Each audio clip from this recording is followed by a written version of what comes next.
Hi hello నమస్తే. నేను మీ Lavanya. Welcome to LK creative things. మార్కెట్లో దొరికే tasty and colourful super and crispy కారపూస ఎలా చేయాలి ఈరోజు మన వీడియోలో మన ఛానల్లో అయితే చూపించబోతున్నాను. ముందుగా దానికి కావాల్సిన ఇంగ్రీడియంట్స్ ప్రాసెస్ ఏంటైతే స్టార్ట్ చేసేస్తున్నాను. ముందుగా నేనైతే 3 కేజీల రేషన్ బియ్యం తీసుకున్నాను. అందులోకి 1/2 కేజీ సగ్గుబియ్యం, 1/2 కేజీ శనగపప్పు, 1/2 కేజీ మినపప్పు తీసుకున్నాను.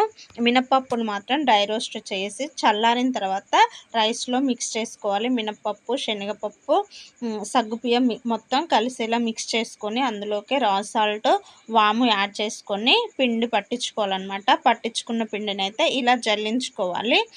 చూడండి వీడియోలో చూపిస్తున్నట్టుగా పిండి అంతా జల్లించుకోవాలి. జల్లించుకున్న పిండిని అయితే పక్కన పెట్టేసుకుందాం. పిండిలోకి కావాల్సినవి అయితే 5-6 రెబ్బల కరివేపాకు తీసుకోండి. తర్వాత పెద్ద సైజు అల్లం ముక్క తీసేసుకోండి. అలాగే వెల్లుల్లి రెబ్బలు తీసుకోండి. కొంచెం ఎక్కువ క్వాంటిటీ తీసుకోండి. ఇవన్నీ కలిపి మిక్సీ పట్టేసుకోండి. కొంచెం వాటర్ యాడ్ చేసి మెత్తటి పేస్ట్ లాగా మిక్సీ పట్టేసుకోండి. అల్లంని చిన్న చిన్న ముక్కలుగా కట్ చేసి మిక్సీ పట్టుకోవాలన్నమాట. కరివేపాకు, అల్లం, వెల్లుల్లి కలిపి మిక్సీ చేసుకోవాలి వాటర్ పోసి.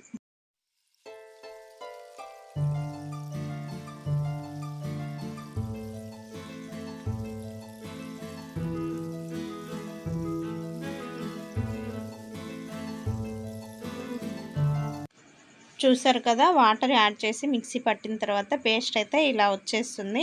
ఈ పేస్ట్ని ఒకసారి అయితే పక్కన పెట్టేసుకుందాం. తర్వాత కావాల్సినవి ఒక పెద్ద గిన్నె నిండా వాటర్ తీసుకొని, డ్రింకింగ్ వాటర్ తీసుకొని వేడి చేసుకోవాలి. అలాగే కొంచెం ఆయిల్ అనమాట.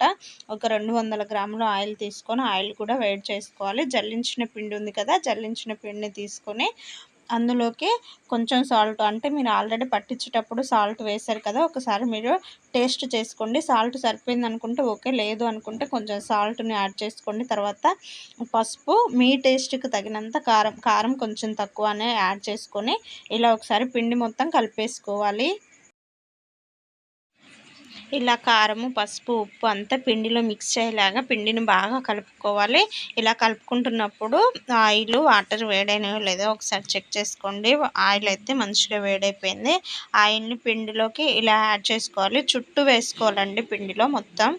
ఇలా వేసుకున్న తర్వాత చేతితో కాకుండా ఒక స్పూన్ తీసుకొని స్పూన్తో అయితే పిండి మొత్తం ఒకసారి మిక్స్ చేసుకోవాలన్నమాట. ఆయిల్ వేడిగా ఉంది కాబట్టి చేయి కాలే ఛాన్సెస్ ఎక్కువ ఉంటాయి. ఇలా పిండిని అంతా ఆయిల్లోకి మిక్స్ చేసుకోవాలి. ఇలా స్పూన్తో మిక్స్ చేసుకున్న తర్వాత హ్యాండ్తో ఇలా పిండి అంతా పిసుకుతూ కలుపుకోవాలండి. అలా కలిపితేనే పిండికి ఆయిల్ అంతా బాగా పట్టేసి క్రిస్పీగా వస్తాయన్నమాట. ఇది ఫస్ట్ మీరు గుర్తుంచుకోవాల్సిన విషయం అనమాట. వేడి ఆయిల్ వేసిన తర్వాత ఇలా పిండి మొత్తం ఇలా మిక్స్ అయిపోయేలాగా పిసుకుతూ కలపాలి. పిండి మొత్తం కలిసేలాగా కలుపుకోవాలి. తర్వాత మిక్సీ పట్టిన ఇంగ్రీడియంట్ ఉంది కదా, కరివేపాకు, అల్లం వెల్లుల్లి పేస్ట్, ఆ పేస్ట్ని ఇలా ఒక క్లాత్లోకి తీసుకొని ఆ క్లాత్ని వాటర్లో డిప్ చేసుకుంటూ కానీ, వాటర్ దాని మీద పోస్తూ కానీ ఇలా వాటర్ని మొత్తం పిండిలో కలిపేసుకోవాలన్నమాట. వేడి వాటరే పోయాలండి. ఆల్రెడీ వాటర్ వేడి చేసుకున్నాం కదా, అలా వేడి వాటర్ చూడండి వీడియోలో చూపిస్తున్నట్లుగా ఇలా పిండిలో కలిపేసుకోవాలన్నమాట. వేడి వాటరే పోయాలండి. చాలా క్రిస్పీగా వస్తాయి, అసలు ఊహించలేరు. అసలు అంత క్రిస్పీగా వస్తాయి. కారపూస అయితే చాలా టేస్ట్ కూడా ఉంటుంది. కాకపోతే మీరు కారం, ఉప్పు యాడ్ చేసుకునేటప్పుడు ఒకసారి టేస్ట్ చేసుకుంటూ యాడ్ చేసుకున్నారనుకోండి, అసలు మీరు ఊహించని రీతిలో కారపూస అయితే టేస్ట్ అయితే మస్తు వస్తుందన్నమాట. చాలా ఇష్టంగా తినొచ్చు, అంత బాగా వస్తాయి కారపూస. ఇలా ఆ కరివేపాకు రసం అంతా ఈ పిండికి పట్టేలాగా మళ్ళీ ఇలా పిసుకుతూ ఉండాలండి. పిండి మొత్తము కలిసేలాగా ఫస్ట్ కొంచెం వాటర్తో కరివేపాకు అంటే రసం అంతా పట్టేలాగా పిండి అంతా కలుపుకోవాలి.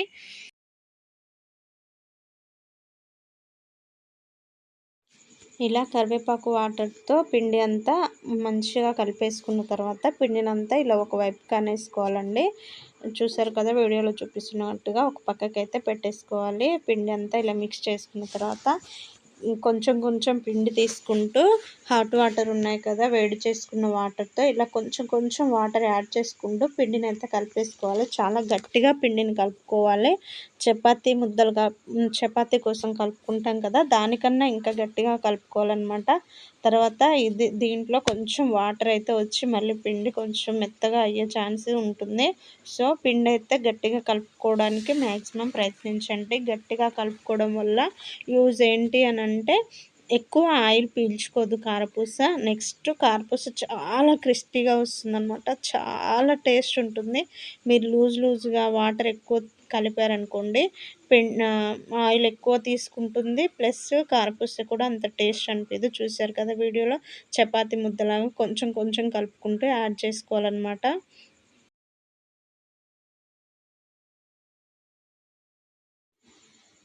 ఈ ప్రాసెస్ చేసేటప్పుడు అయితే చాలా ఇబ్బంది పడ్డా అండి. ఎందుకంటే ఈవినింగ్ అయింది, ఇంట్లో హెల్ప్ చేసే వాళ్ళు ఎవరూ లేరు. ఇద్దరు చిన్న పిల్లలు, వాళ్ళకి ఆకలేస్తుంది, స్నానాలు చేయించాలి, నిద్ర టైం అయింది. అంతా హడావిడిగా చేసేసా అనమాట. వర్షాకాలం ఇంకా మబ్బు పట్టేసింది, వర్షం వచ్చేలాగా ఉంది. ఏం చేయాలో అర్థం కాలేదు. పిండి అయితే కలిపేసుకున్నా కానీ మళ్ళీ చేయాలి, గ్యాస్ మీద అయితే చేయలేము. ఇంకా పొయ్యి పెట్టుకొని మళ్ళీ ప్రాసెస్ అంతా స్టార్ట్ చేయాలి. ధైర్యంగా అయితే పిండి కలిపి పక్కన పెట్టేసుకొని ఇంకా పిల్లలతో కొంచెం టైం స్పెండ్ చేసి తర్వాత అయితే ఇంకా కారపూస చేయడం స్టార్ట్ చేశాను. ఈలోపైతే చూడండి, పిండి అంతా ఇలా కలిపేసుకొని కొంచెం పొడి పిండి పక్కన ఉంచుకోవాలండి, కొంచెం అంతా. ఎందుకంటే ఈ పిండి ఇంత మీరు గట్టిగా కలిపేసుకున్నా కూడా ఒక హాఫ్ అన్ అవర్ తర్వాత అయితే ఖచ్చితంగా కొంచెం వాటర్ వచ్చి పిండి కొంచెం లూజ్ అనిపిస్తుంది. అప్పుడు ఈ పొడి పిండిని యాడ్ చేసుకొని మిక్స్ చేసుకుంటే సరిపోతుందన్నమాట. ఈ పిండి అంతా అప్పలు చేసే లోపటికి కొంచెం వాటర్గా అవుతుందన్నమాట. ఇలా ఒత్తుకుంటూ కలపాలి పిండి. ఇలా కలపడం వల్ల గాలి పట్టదనమాట. మనం అది ఉంటుంది కదా కారపూస, అవి ఉంటాయి కదా, అందులో పెట్టినప్పుడు గాలి పట్టకుండా మంచిగా వస్తుందన్నమాట. ఇలా పొడి ఉంచుకుంటే అలా వేసుకుంటూ కలుపుకోవచ్చు. చూసారు కదా, కొంచెం ముద్ద తీసుకొని ఇలా ప్రెస్ చేస్తే చాలా స్మూత్గా వస్తుంది. ఇలా చేసుకోవాలన్నమాట. పిండి అయితే ఇలా కలిపేసుకోవాలి. ప్రాసెస్ అయితే ఇలాగే ఉంటుందండి. ఇలా కలిపేసుకున్న పిండిని ఒక కాటన్ క్లాత్ తీసుకొని వాటర్లో డిప్ చేసి వాటర్ లేకుండా పిండి వేసుకొని పిండి మీద అయితే కప్పేసుకొని అలా పక్కన పెట్టుకొని తర్వాత ఇంకా ప్రాసెస్ స్టార్ట్ చేసేద్దాం కారపూస చేసుకోవడానికి. అంటే ఇలా ఎందుకు చేసుకోవాలంటే పిండి డ్రై అవ్వకుండా ఉంటుందన్నమాట. తర్వాత ఒక కళాయి తీసుకొని కళాయిలో నూనె పోసేసుకొని ఇలా పిండి అయితే ఇలా ప్రిపేర్ చేసుకోవాలండి. వీటిని ఏమంటారో మా సైడ్ అయితే, మా దగ్గర అయితే కారపూస గిద్దలు అంటారు.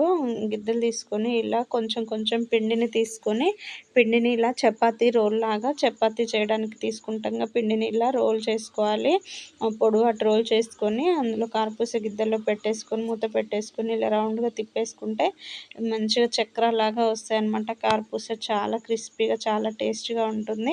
ఇందులో మనం ఒకటి యూజ్ చేయలేదండి. బయట మార్కెట్లో అయితే ఫుడ్ కలర్ యాడ్ చేస్తారు, మనం ఫుడ్ కలర్ అయితే యాడ్ చేయలేదు. కానీ టేస్ట్ సేమ్ టు సేమ్ ఉంటుంది, అంత బాగా ఉంటుంది. ఫుడ్ కలర్ అయితే హెల్త్కి అంత మంచిది కాదు, సో యూజ్ చేయకండి.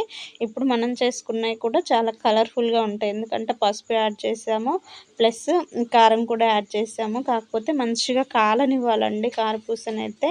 మంట ఎక్కువగా పెట్టుకొని ఆయిల్ బాగా వేడయ్యాక మాత్రమే కారపూసని ఇలా యాడ్ చేసుకోవాలి. వీడియోలో చూపిస్తున్నట్టుగా తిప్పితే కారపూస అయితే రెడీ అయిపోతుంది.